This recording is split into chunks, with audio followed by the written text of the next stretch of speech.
The story I'm about to tell you is about me going from this to this. When I thought about running in the election to be president of my sorority, I had a feeling that the job was in my cards. I knew that I had so many good ideas, and I just knew I could do a fantastic job.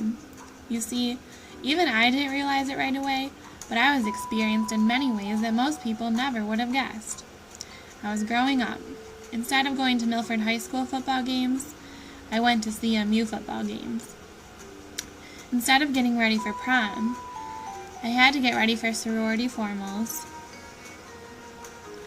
I even went from playing school every day and dreaming of becoming a teacher to actually becoming a real one. I knew that becoming president of Alpha Gamma Delta would be the perfect job for me because I had experience.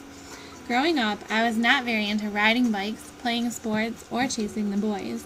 What I liked to do was so much more exciting. I liked to spend hours and hours forming my own clubs. If you were interested in joining a club, I was your girl. I was the president, and sometimes the sole member of many clubs such as the Barbie Club, the Neighborhood Club, the Rock Club,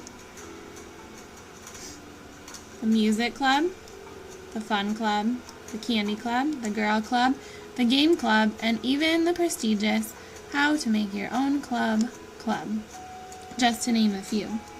As you can see, I was one extremely busy and very involved 7-year-old. I just did not have any time for anything else.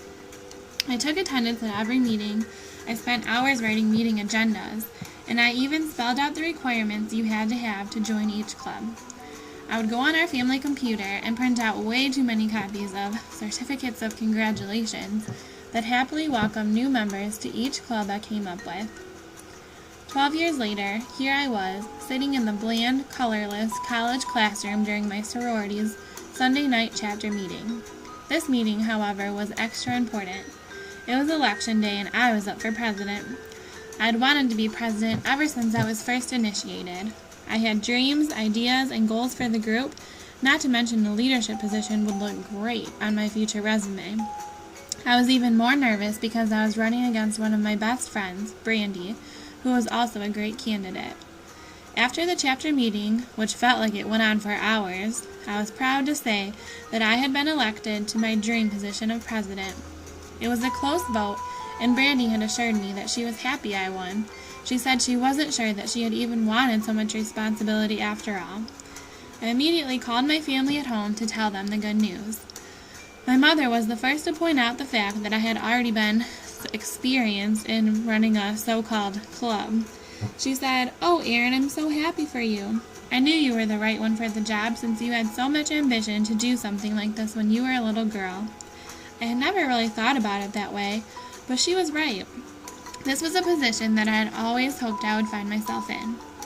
For the next year, I worked hard to make positive changes to our group, and I tried my hardest to make a legacy for myself.